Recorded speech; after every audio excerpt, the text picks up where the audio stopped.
नमस्कार, बहुत बहुत स्वागत और अभिनंदन आप सभी का द डिबेट में। मैं ब्रजेश मिश्रा हूँ। बहनों भाइयों, देश के भीतर किसानों का धरना प्रदर्शन लगातार जारी है।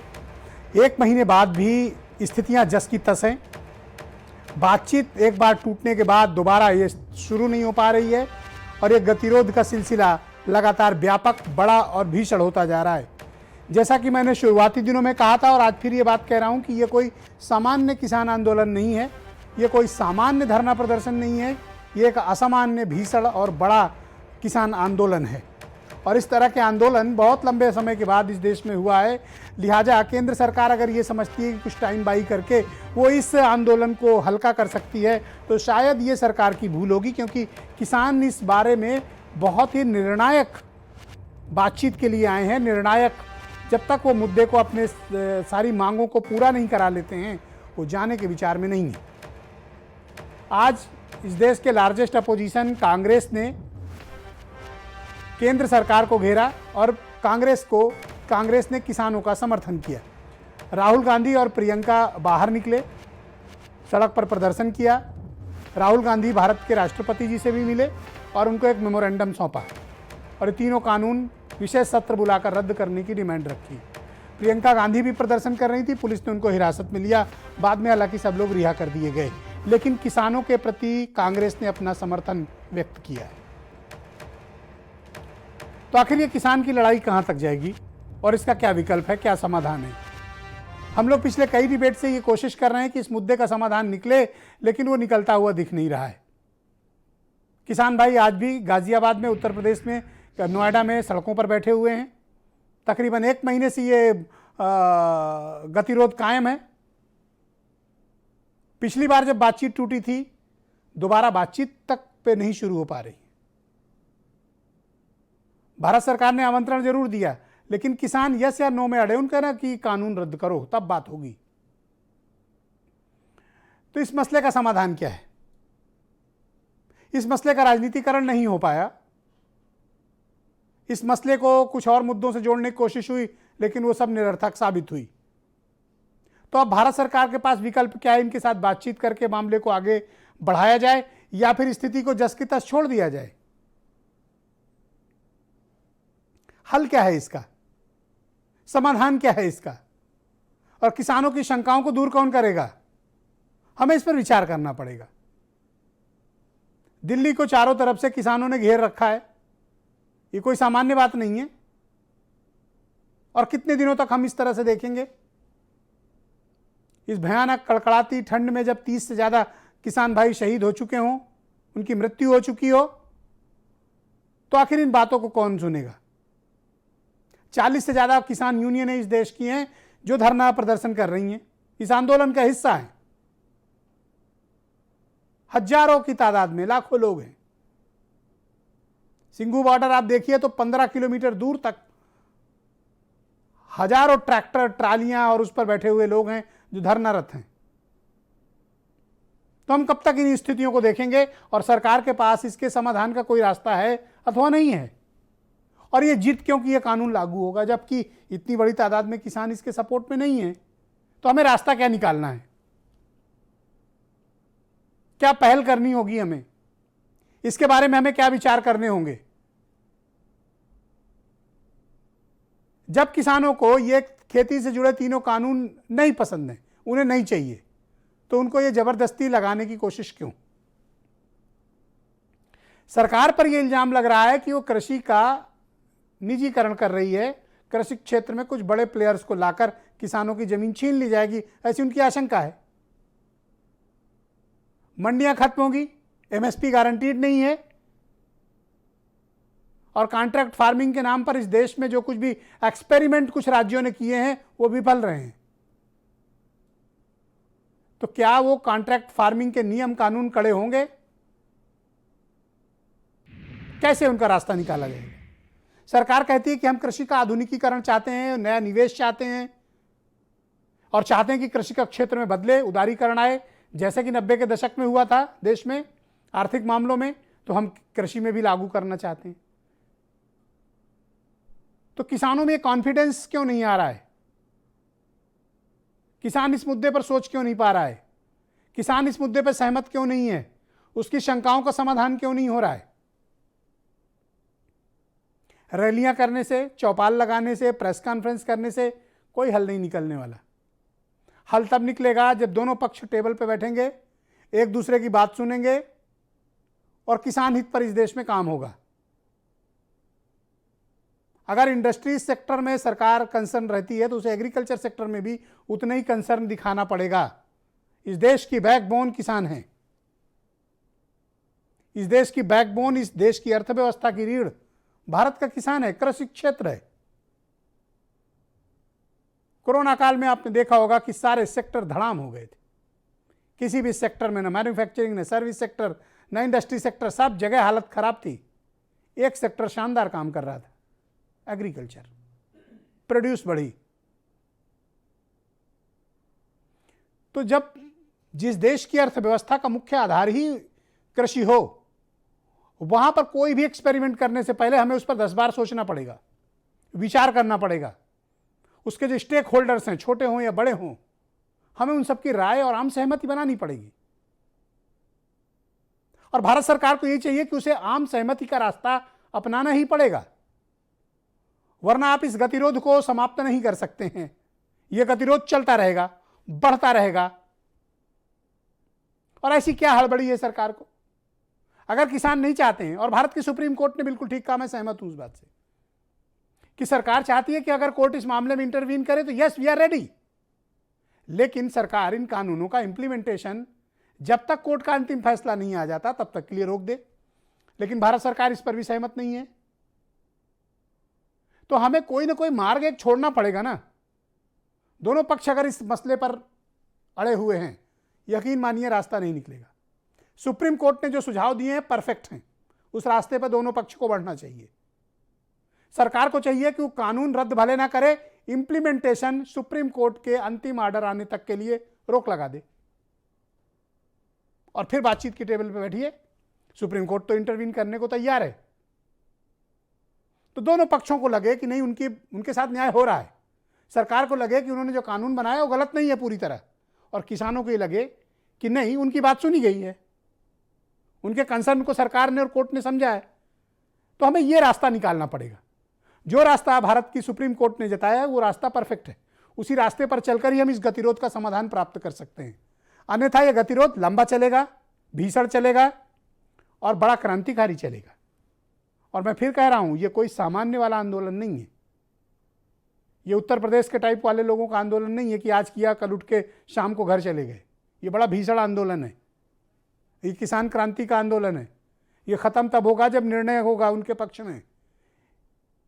यह परिणामकारी आंदोलन है। यह परिणाम लेकर ही उठने वाला आंदोलन है। इसलिए यह गंभीर बात है। आज आए कुछ बयान सुनिए, फिर इस डिबेट को हम आगे बढ़ाएंगे। सरकार को जनता की आवाज से डर लगता है, भय है, इसीलिए जब जब आवाज उठती है तो उनका ऐसा व्यवहार होता है। हम किसान की आवाज राष्ट्रपति जी को तक ले गए। किसान दुख में है, दर्द में है और मर भी रहे हैं। प्रधानमंत्री जी से कहना चाहता हूं कि ये किसान हटेगा नहीं। प्रधानमंत्री को ये नहीं सोचना चाहिए कि किसान और मजदूर घर चले जाएंगे, नहीं जाएंगे जब तक ये कानून वापस नहीं लिया जाएगा। राहुल गांधी जो कुछ बोलते हैं उसको कांग्रेस भी गंभीरता से नहीं लेती। देश का तो सवाल ही नहीं उठता है। कोई दस्तखत कराने नहीं आया कांग्रेस का आदमी, और किसी किसान ने दस्तखत नहीं किए। 2019 में आपने जब अपना घोषणा पत्र जारी किया, उस समय आप झूठ बोल रहे थे या आप आज झूठ बोल रहे हो, ये कांग्रेस को स्पष्ट करना चाहिए। तो आज की डिबेट में मेरे साथ बहुत ही खास मेहमान सम्मिलित हो रहे हैं। एपी तिवारी जाने माने अर्थशास्त्री हैं, SM अशरफ PSPL के प्रवक्ता हैं, शादाब चौहान पीस पार्टी से हैं, संजीव मिश्रा भारतीय जनता पार्टी से हैं, दीपक सिंह कांग्रेस से हैं, उदयवीर सिंह समाजवादी पार्टी के सीनियर स्पोक्स पर्सन और MLC हैं, राजेश सिंह चौहान मेरे साथ मौजूद हैं, भारतीय किसान यूनियन के नेशनल वाइस प्रेसिडेंट हैं, और वीरेंद्र सिंह जी हमारे स्टेट हेड। बहुत स्वागत और बहुत बहुत धन्यवाद आप सभी का। संजीव मिश्रा जी, कार्यक्रम की शुरुआत में आपसे करना चाहता हूँ, आखिर सरकार क्यों अड़ी हुई है? जब किसान 1 महीने से धरनारत हैं, आंदोलन कर रहे हैं, सड़कों पर बैठे हुए हैं। आप उनकी बात को सुनना क्यों नहीं चाहते हैं और इस मसले का समाधान कब निकलेगा? देश ये जानना चाहता है और देश को जानने का हक है कि ये लगातार भीषण प्रदर्शन चल रहा है और आप खामोशी से बैठे हुए हैं। नहीं, न किसान अड़ी, न सरकार अड़ी है, न खामोशी से बैठी है। मेन चीज़ ये है कि जो एक समर्थन होता है या एक आपसी बातचीत होती है, उसका एक तरीका होता है। जब सरकार नियमों में अंतर करने के लिए तैयार है तो मुझे लगता है कि जो हमारे विपक्षी दल के लोग जो हैं, निश्चित रूप से वो भड़काने का काम जरूर कर रहे हैं, लेकिन मुझे लगता है कि इन विषयों पर राजनीति करने के बजाय जब सरकार ने साफ कह दिया कि तीनों बिलों में किसानों के हितों का काम हो रहा है। मैं आपको इंटरप्ट करना चाहता हूं। अभी आपने एग्रीकल्चर मिनिस्टर की बयान सुना, उन्होंने कहा कि राहुल गांधी को कोई सीरियस नहीं लेता, उनकी पार्टी भी नहीं लेती, और अब आप कह रहे हो कि उन्हीं के भड़काने पर इतने किसान आंदोलन कर रहे हैं, तो इट मीन्स कि Rahul Gandhi is very very popular.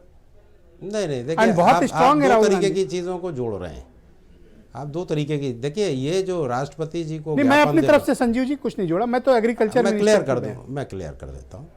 राष्ट्रपति जी को ज्ञापन देना क्या ये समस्या का समाधान है? मुझे तो लगता है कि इनको किसानों के बीच में, खैर वो जा ही नहीं उतना पा रहे हैं, और किसानों को जिस तरीके से वो मिसगाइड करने की कोशिश कर रहे हैं कि हम राष्ट्रपति के पास जा रहे हैं और कोई नहीं हटेगा और किसान नहीं हटेगा, तो ये सारी चीज़ें जो कर रहे हैं, ये भड़का रहे हैं वो। मुझे लगता है कि ये भड़काने का काम बंद और करें। आपके मिनिस्टर कह रहे हैं कि राहुल गांधी को कोई सीरियस नहीं लेता, कांग्रेस भी नहीं लेती सीरियस। नहीं, ये बात तो सही है, तो फिर भड़का कैसे कोई सकता है? ये बात सही है, लेकिन जिस तरीके के वो कार्य कर रहे हैं, मैंने तो पहले ही कहा कि राष्ट्रपति जी को आप ज्ञापन दे रहे हैं, आप कह रहे हैं किसान कोई हटेगा नहीं। अरे, आपके घोषणा पत्र में जो 2019 का घोषणा पत्र था, उसको वो ठीक था कि आज आप ठीक हैं?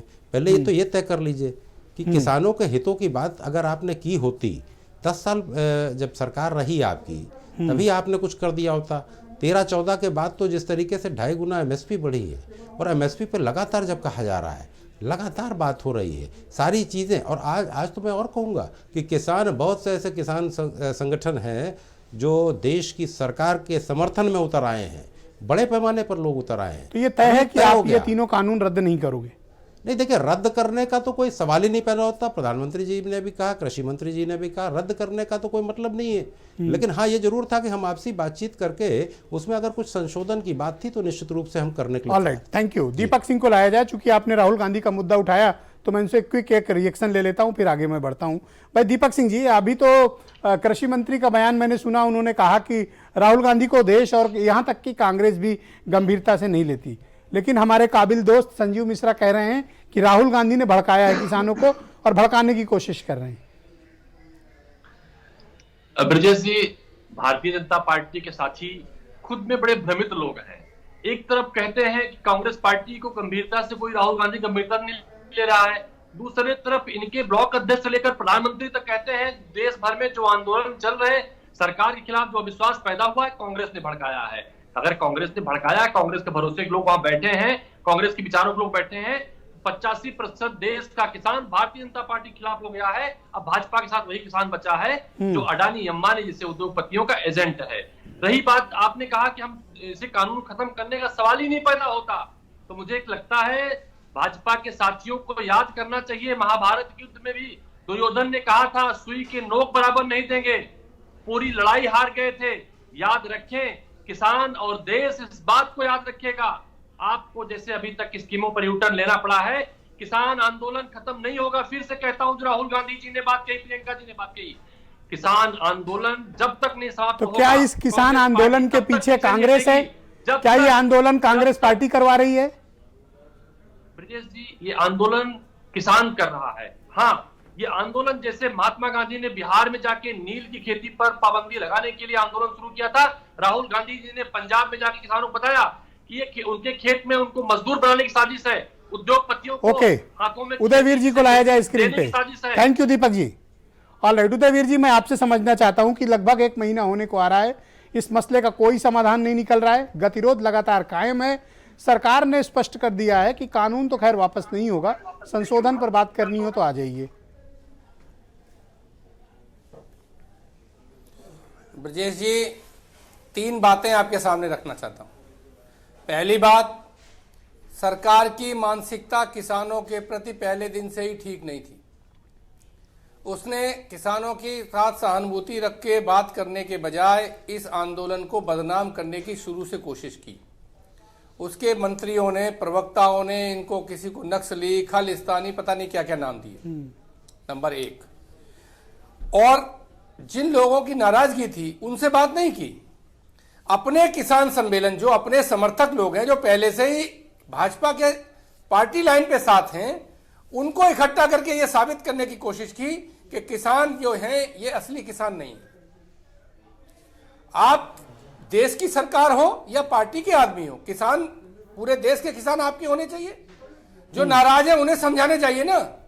अपने कार्यकर्ताओं को इकट्ठा करके भाषण देना, तो एक किसान आंदोलन को बदनाम करने की कोशिश शुरू से की गई। और मैं किसान नेताओं को बधाई देना चाहता हूं कि सरकार के 1 महीने के गलत प्रयासों के बावजूद, भड़काऊ बयानबाजी के बावजूद किसान आंदोलन गलत रास्ते पे नहीं गया, क्योंकि अनऑर्गेनाइज्ड प्रोटेस्ट भड़काने पे भड़कने के ज्यादा चांस रहते हैं। लेकिन किसानों के नेताओं ने नहीं कोशिश की।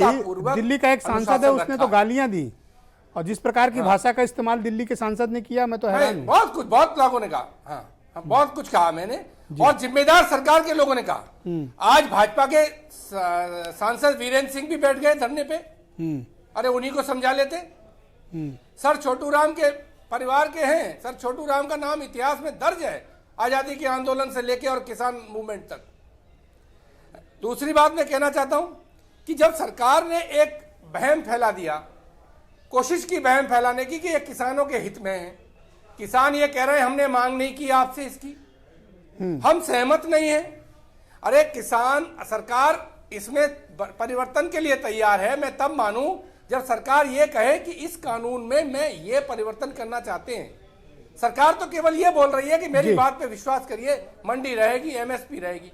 अरे जब व्यवस्था ही बदल जाएगी, और जो आपने वादा किया किसानों की आय दुगनी करने का, तो आप कहिए ना एमएसपी देंगे, जो आपने वादा किया था CL2 + 50% वाला, जिससे आय दुगनी होगी।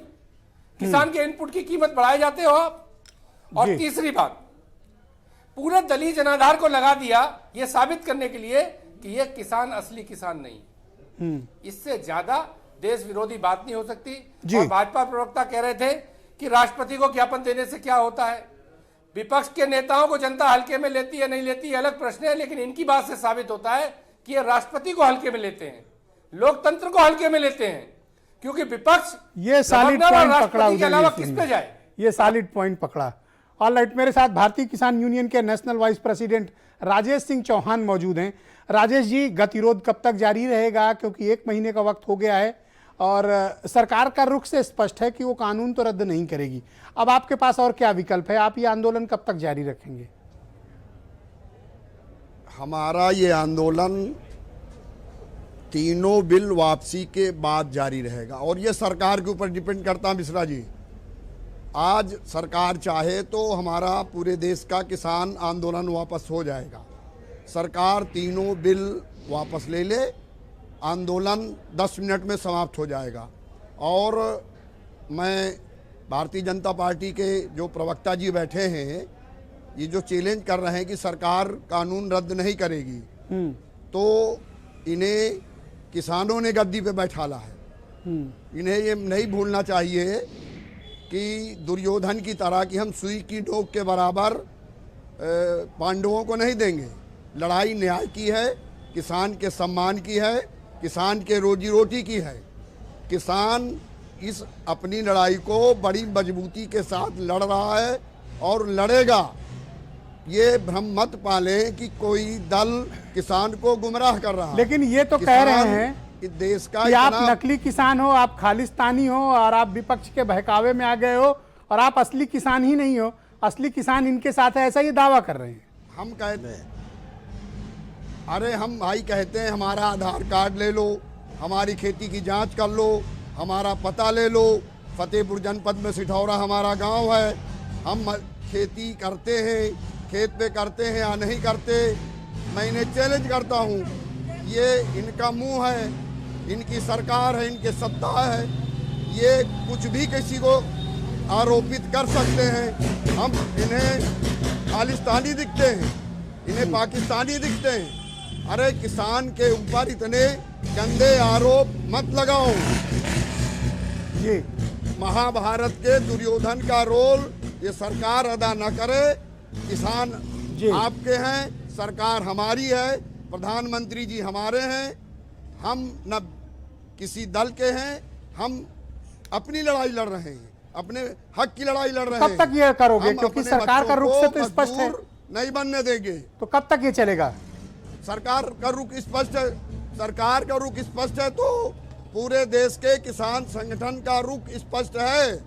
सरकार नोट कर ले, आदरणीय मोदी जी नोट कर ले, किसान बिना बिल वापस कराए नहीं जाएगी। आपने उत्तर प्रदेश में देखा, आपने स्वयं अपने चैनल में चलाया, मैंने उसके लिए धन्यवाद भी दिया जी। कि 1868 की एमएसपी है और 900-1000 रुपए में पूरे उत्तर प्रदेश में धान जी। की खरीद हुई। कहाँ एमएसपी चली गई? एमएसपी का आश्वासन दे रहे हैं। अरे हम कहते हैं एमएसपी पे कानून बनाओ। 1868 का धान है जी। तो 900-1000 में क्यों? हाँ, ये भाई, गंभीर चिंता चाहे का विषय है। व्यापारी खरीदे, थैंक चाहे यू, आप हमारे आरती साथ बने खरीदे, रहिएगा। मैं चाहे एस एम कॉर्पोरेट अशरफ साहब मेरे खरीदे। साथ मौजूद हैं, पीएसपीएल के प्रवक्ता हैं। अशरफ साहब, मैं आपसे समझना चाहता हूं कि सरकार की तरफ से तो स्पष्ट हो चुका है कि कानून वापस नहीं होगा। किसान भाई भी अड़े हुए हैं। आरोप ये लग रहा है कि विपक्ष के भड़काने पर किसान है और जो किसान बैठा है वो नकली किसान है।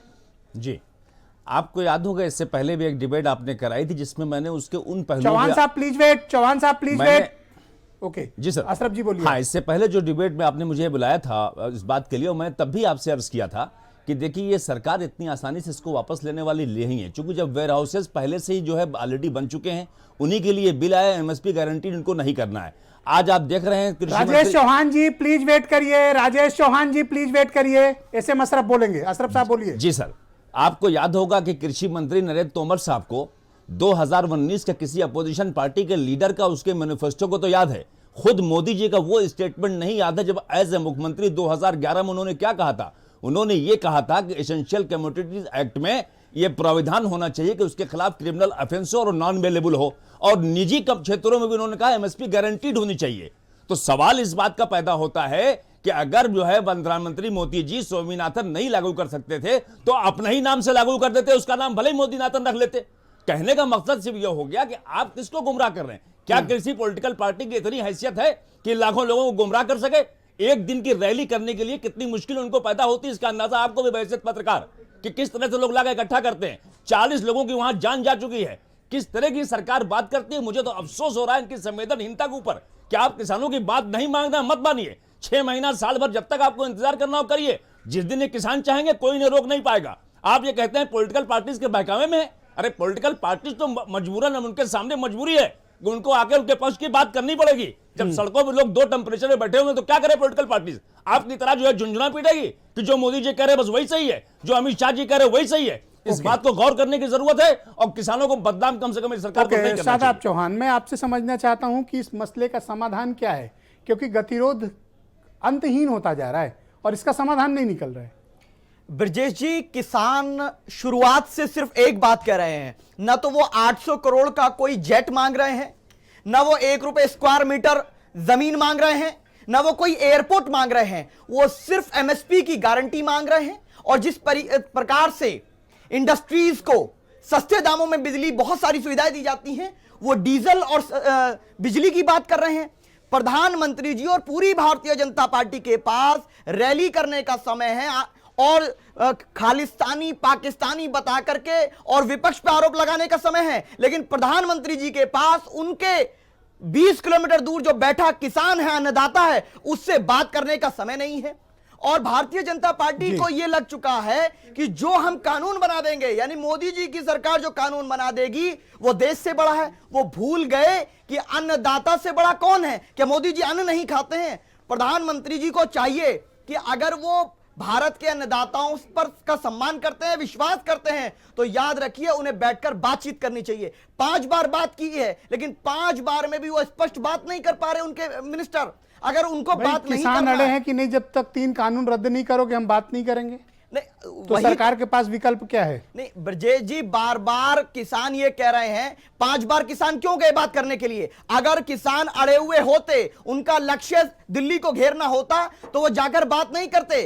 किसान का ट्रैक्टर, किसान की बुग्गी प्रधानमंत्री कार्यालय क्यों नहीं जा सकती हिंदुस्तान के अंदर? दिल्ली किसानों की नहीं है। वो बात करना चाह रहे हैं क्या मैं अब कोई भी कंपनी कोई भी प्रोडक्ट बनाती है, टूथपेस्ट से लेकर जूते तक कुछ भी बनता है, खुद कंपनी तय करती है उसका रेट क्या होगा। लेकिन किसान जो पसीने खून से जिसको उगाता है, कोरोना काल में भी जो आपने कहा, उसके बाद वो अपनी फसल के दाम तय नहीं कर सकता, गारंटी नहीं हो सकती।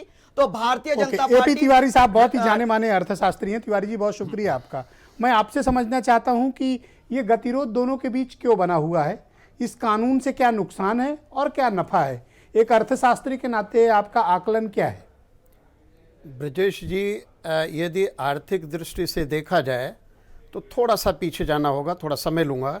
1965 में कृषि मूल्य आयोग का गठन किया जाता है, उसी को 1985 में नया नाम दिया जाता है कृषि लागत मूल्य आयोग। लेकिन एक राष्ट्र के रूप में हम किसानों को पारिश्रमिक कीमतें दिलाने में विफल रहे हैं, इसे स्वीकार कर लेना होगा। एक और महत्वपूर्ण बात है जिसको आपने अपनी रूपरेखा रूपरेखा का जो वाचन किया उसमें रखा कि आर्थिक सुधार शुरू होते हैं 1991 में, और उसी की एक कड़ी के तौर पर इन सुधारों को भी देखे जाने की आवश्यकता है, क्योंकि 1991 में नरसिंह राव सरकार या रिजाइम से शुरू होकर जो आर्थिक सुधार लागू हुए वो फिर पीछे नहीं गए, उसी को कह सकते हैं एनडीए ने भी जारी रखा, यूपीए ने जारी रखा जी, यहाँ तक कि फ्रंट सरकार ने भी उसी को जारी रखा। कांग्रेस का समर्थन कह सकते हैं वामपंथी दल भी दे रहे थे, उन्होंने भी समर्थन किया उसका। कारण सारांश यह है कि WTO 1995 में बनता है और गैट सम्मेलन जब यूरुग्वे वार्ता जिसको कहते हैं शुरू होती है, जिसमें खेती को पहली बार लिया गया, तो खेती की मर्यादाएं तय की गई सदस्य देशों के लिए कि उन संनियमों को, उन रेगुलेशंस को मानना पड़ेगा। ये बहुत महत्वपूर्ण है ये समझना कि जब नई आर्थिक नीति का दस्तावेज तैयार किया गया था, ये दायित्व तो दिया गया था पी चिदम्बरम को, नरसिंह राव जी ने दिया था जी, और उनके आवास पर वो डॉक्यूमेंट लेकर जब जाते हैं चिदम्बरम, तो नरसिंह राव उस पर हस्ताक्षर कर देते हैं प्राइम मिनिस्टर के तौर पर, बिना ये देखे हुए कि उस दस्तावेज के अंदर क्या लिखा गया है। तब मेरा मानना है कि राष्ट्र का जो आर्थिक भाग्य आप था, इसको सरल भाषा में क्या समझाना चाहेंगे? समझाना इसका यह है कि ये खेती हित में है किसानों के अथवा नहीं?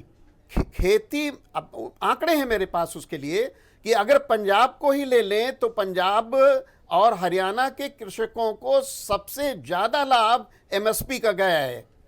कुछ ऐसे राज्य हैं जैसे बिहार को ले लें अगर एक छोर पर, तो बिहार में एपीएमसी पहले से एग्जिस्ट नहीं कर रही है। ऐसी स्थिति में देखना पड़ेगा कि जो बिहार का खेती का पैटर्न है और पंजाब और हरियाणा का वो कैसा है। पंजाब में 60% सर पैटर्न ये है कि बिहार से लोग जाते हैं मजदूर बनकर पंजाब में खेती करने। मैं दूसरी बात रख रहा हूं, अर्थशास्त्र की बात कर रहा हूं। सर मैं इंटरप्ट करूंगा।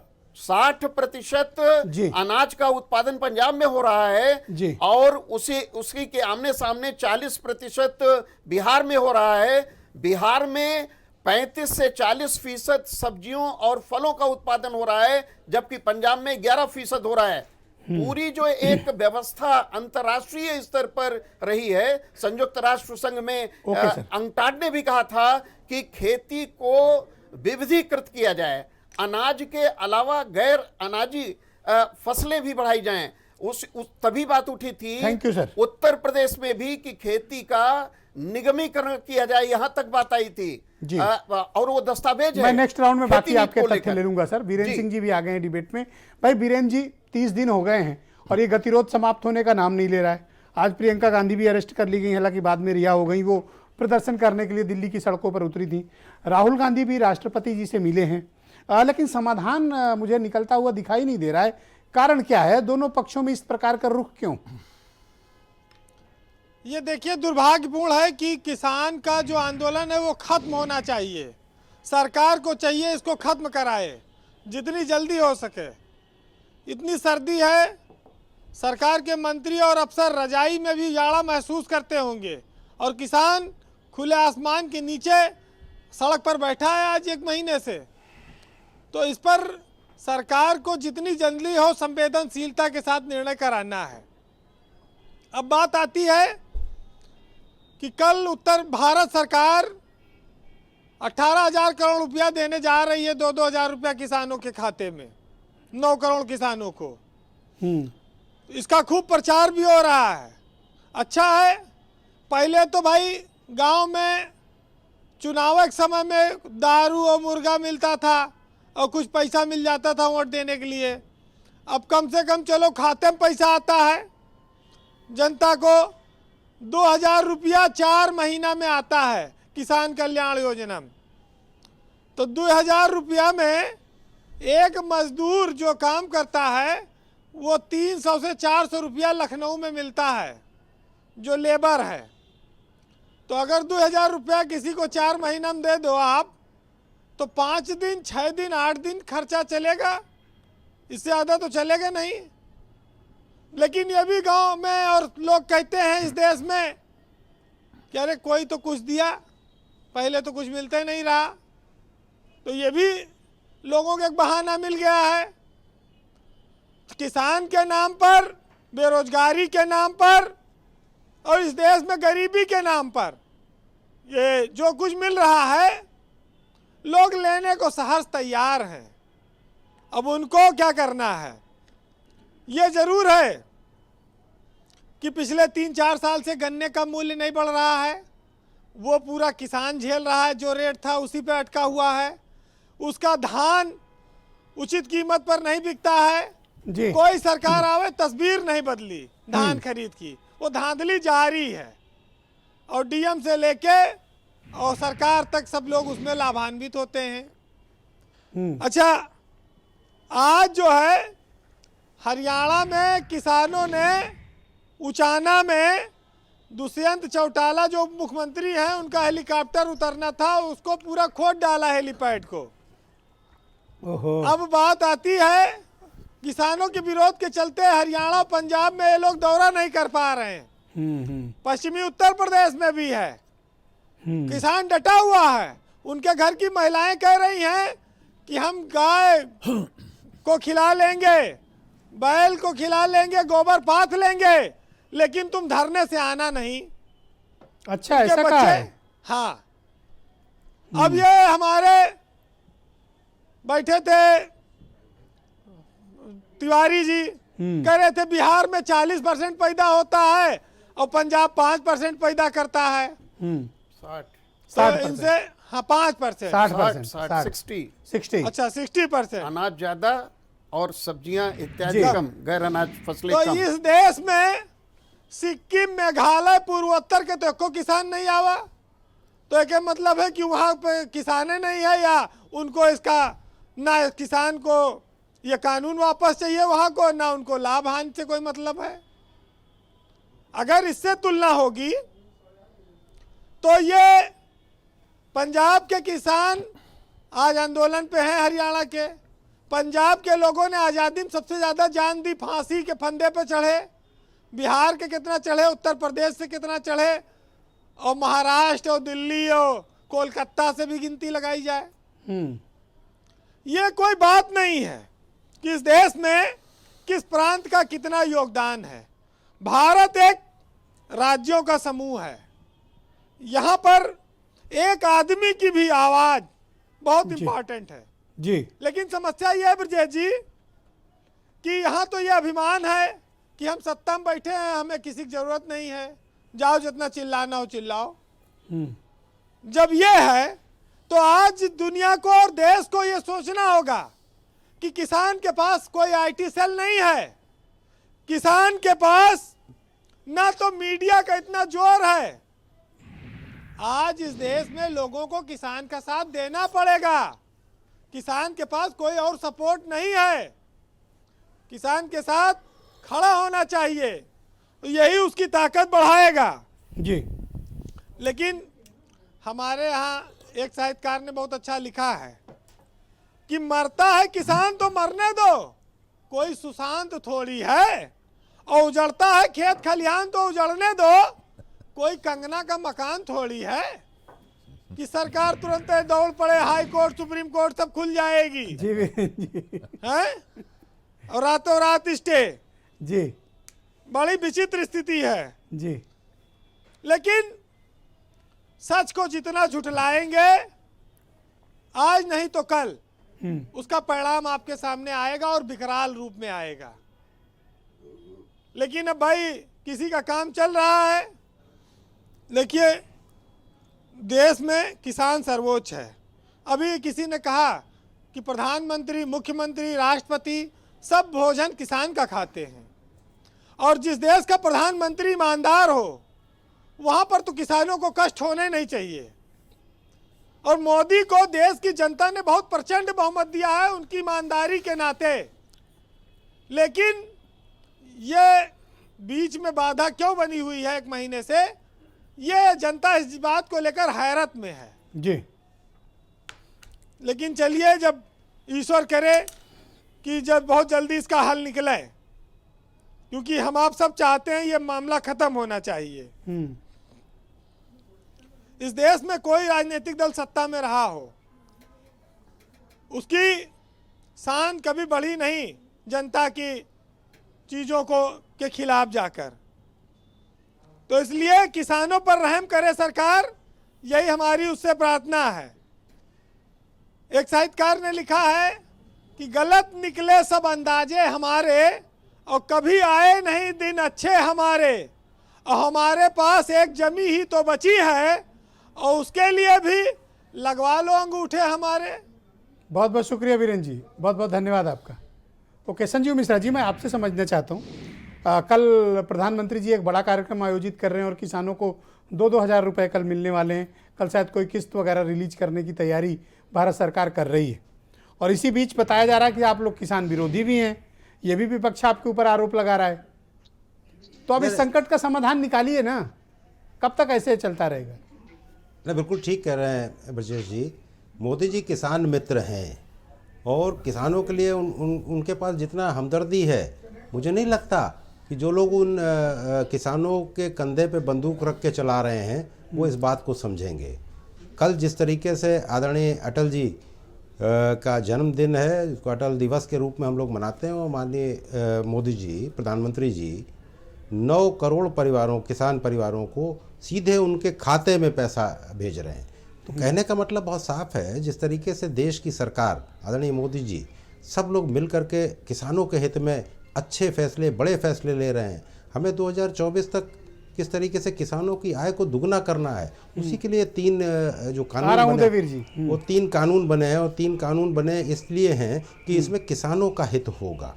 लेकिन समस्या यही है कि जब हम किसानों के हित का काम कर रहे हैं, तभी भी इन विपक्षियों को समझ में नहीं आ रहा। ये विपक्षियों के पास एक्चुअली में मुद्दे नहीं, कोई मुद्दे नहीं है विपक्षियों के पास, इसलिए वो किसानों के कंधे पे रख करके बंदूक चला रहे हैं। और हमारी सरकार, हमारी पार्टी किसानों के पास पहुंच रही है, और किसानों के हितों के लिए जो काम किए हैं उनको बताने का काम। Thank you. Okay Udayvir ji, go ahead. Brajesh ji, सबसे पहली बात तो ये 2000 रुपए वाला मामला है। अगर आप इसका हिसाब लगाएं, जितना किसान का खाद महंगा किया, जितना किसान की बिजली महंगी की, जितना किसान का डीजल महंगा किया, इससे कई गुना ज्यादा उनकी जेब काट ली, और जेब काट के थोड़ा सा पैसा अकाउंट में भेज के सरकार शेयर लेने की कोशिश कर रही है। एक बात। दूसरी बात, सरकार को यह जवाब देना चाहिए जो किसान बार बार पूछ रहे हैं, ये तो कि किसान बिल तो बाद में आए, है, ये अडानी के गोदाम बन के पहले तैयार कैसे हो गए? ये किसान सम्मान निधि है। संजीव जी गलत बात, संजीव जी गलत। तीसरी बात निधि है ना, मुझे आपकी आवाज आप गलत कर रहे हो, आपके टाइम वो नहीं बोले थे बीच में। आप बोलिए उदयवीर जी। सांसद विधायक पीए रखते थे अपनी सुविधा के लिए, और आज एक चुटकुला चल गया किसानों के बीच कि प्रधानमंत्री अडानी और अंबानी ने तो पीएम ही रख लिया है, जो किसानों को अपना यही मानता ही समस्या है नहीं। ना। जब किसानों की बात आती है तो कहते हैं दूसरों के कंधे पे बंदूक रख के चला रहे विपक्षी दल। अरे किसान के इतने कंधे कमजोर नहीं है, या किसान से आप उसके हितों से ज्यादा जानते हैं किसान के तो अब इसका आपको ज्यादा समाधान पता है क्या है? किसानों का किसान फायदा क्या आप है? इसका समाधान किस प्रकार से तलाशते हैं उदयवीर जी? किसान सम्मान कभी निधि का खेत 2000 मैं पूछ रहा हूँ उदयवीर जी, समाधान क्या है? किसान सम्मान निधि कहां से आई है जो किसानों का किसान सम्मान आपने निधि? अरे जो आप क्षति की है, आपने भी तो शुरुआत की महंगा थी करके, चुनाव के समय में बिजली 500 महंगा बच्चों करके, नौजवानों को देने की, डीजल महंगा 500 करके, रुपए नौजवानों को देने की आपने भी शुरुआत की थी। क्या हमने होता है किसी 500 की रुपए जेब में? नहीं काटी थी। क्या होता है 500 हमने रुपए में? नौजवानों की अरे जेब नहीं 2000 काटी रुपए थी। अगर किसी किसान को हमने मिलेंगे नौजवानों तो के उसका इनपुट उसका को परिणाम महंगा उसे नहीं मिलेगा, किया मिश्रा। वो कहीं ना कहीं कुछ अपनी आय का स्रोत एक हमने उसका मजबूत होगा हमने किसानों की बिजली ना। महंगी करके नौजवानों पैसा को नहीं जिस बढ़ाया तरीके था। से धोखा दिया, हमने किसानों की खाद 500 नहीं रुपए की आप थी। केवल देते थे, हमने उनका यूरिया नौजवानों को चोरी नहीं 500 किया रुपए था। देते थे। ओके, जो आज आपकी किसानों को सरकार ने 2000 रुपए मिल रहा है तो चोरी आप की, ऑब्जेक्शन कर रहे हैं। किसानों के किसानों को यूरिया 2000 की रुपए मिल रहा है तो एक- आपको एक तकलीफ हो रही। 5-5 किलो कम ये कर गलत दिया है। और रेट वही कि रखा। जिस तरीके से ये कोरोना चोरी काल में किसानों भारतीय के जनता साथ पार्टी अन्याय की है। सरकार ने हर अगर व्यक्ति किसान होते हर तो उस आपको व्यक्ति समझ के में पास आती। जिसके पास पैसा अगर जिसके किसान पास की खेत अनाज में नहीं घुसे है होते, उसको तो अनाज आपको देने का पता काम होता। किया है। ये वो आप सरकार जैसे है, हवा हवाई आपको समझ में नहीं किसानों को आएगा। खूब समझते ये हैं। नौजवानों को बेवकूफ किसान बनाने जब वाले खेत में लोग खून पसीना जो बहाता 500 है, रुपए नौजवानों को देने की all right, thank you, thank you Deepak Singh. उसके ऑल बाद राइट, आज शुक्रिया, की बात कर रहे हैं। शुक्रिया, बहुत बहुत धन्यवाद, बहुत बहुत धन्यवाद दीपक सिंह। गलत बात है। आरोप ये लग रहा है कि साहब विपक्ष इस आंदोलन के पीछे खड़ा हुआ है और भड़का रहा है।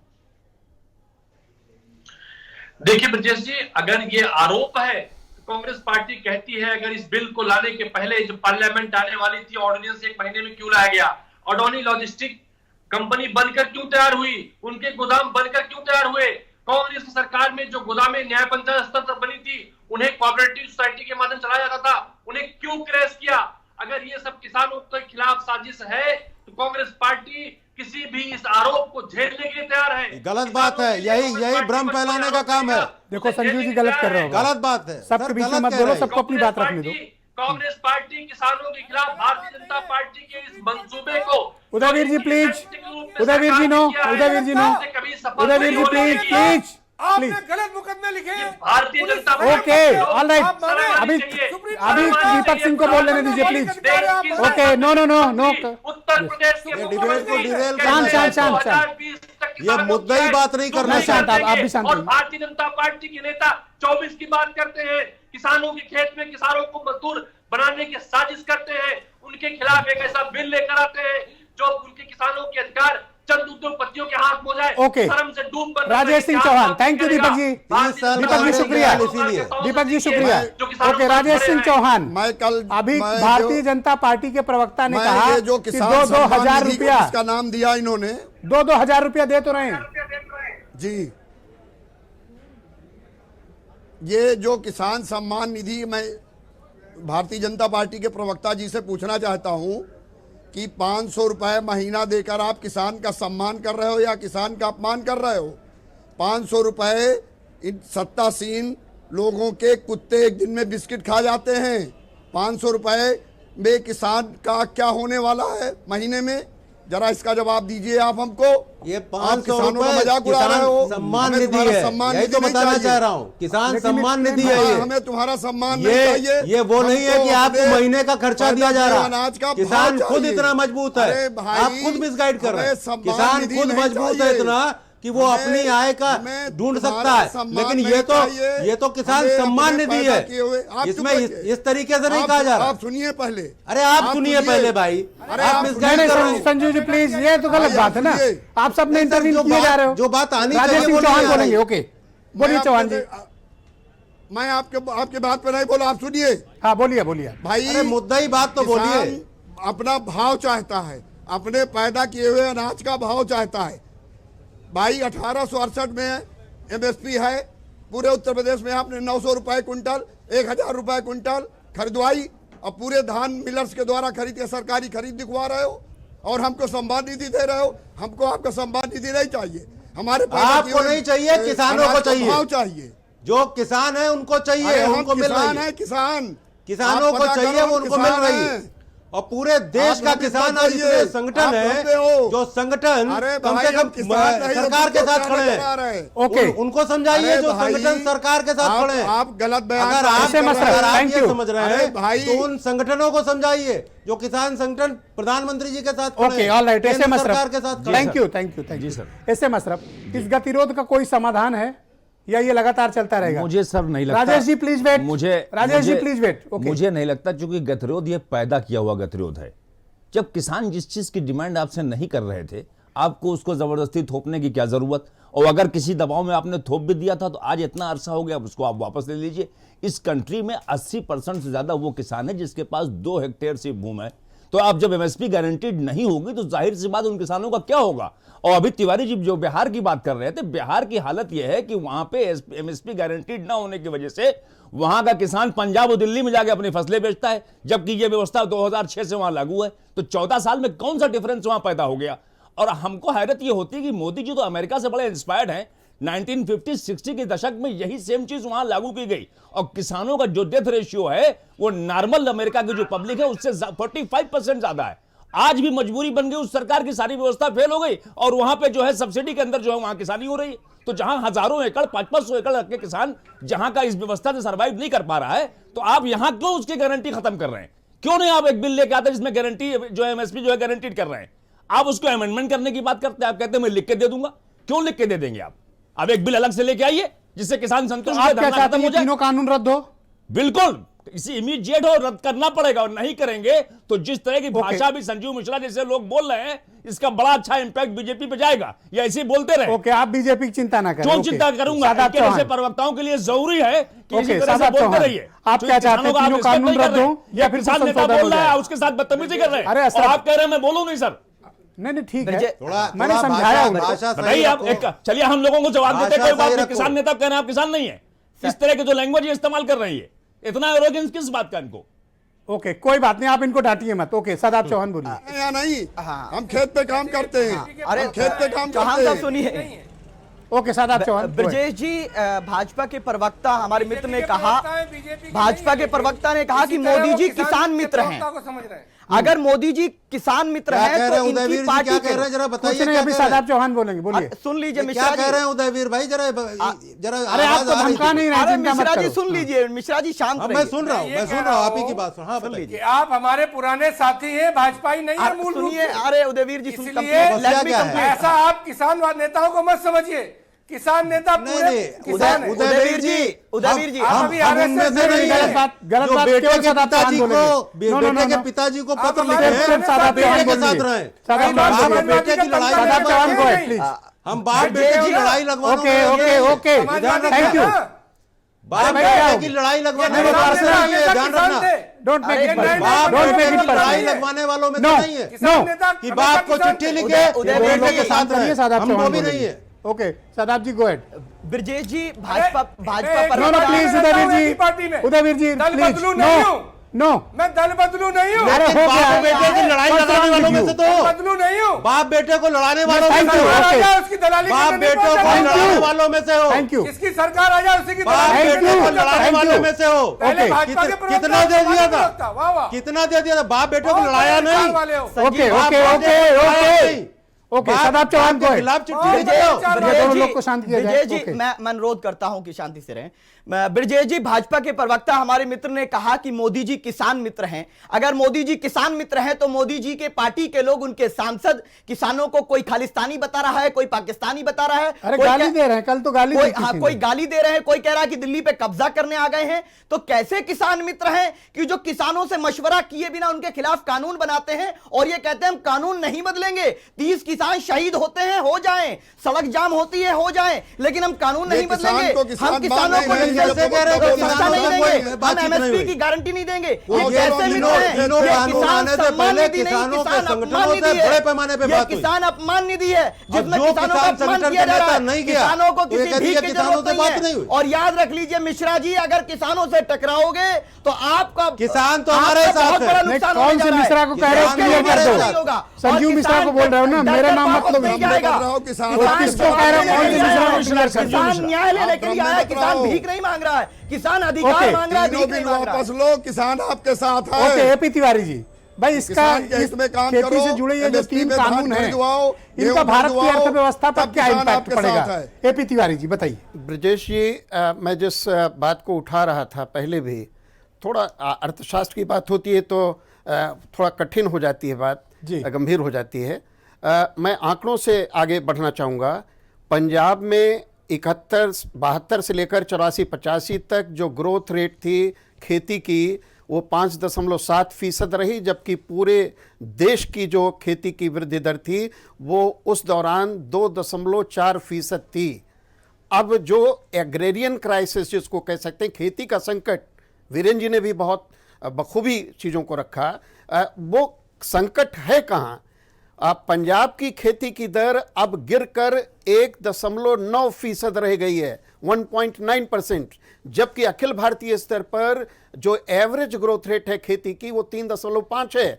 खेती का संकट कहीं और है।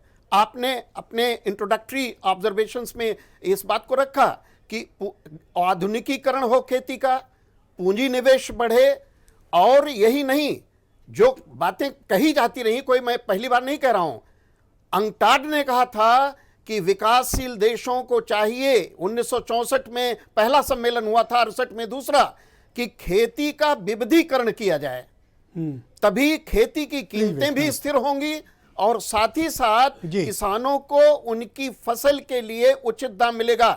अनुभवजन्य तथ्य हैं, ये जो एविडेंस है, सबूत किसके हैं कि जिन्होंने खाद्यान्नों से हटकर, जो मैं बात बिहार की रख रहा था कि बिहार में डाइवर्सिफिकेशन है, और जब एक तीनों कानूनों से एक राष्ट्रीय बाजार कायम होने जा रही है खाद्यान्नों की, तो माल तो वहीं जाएगा जहां उसको बेहतर कीमत मिलेगी।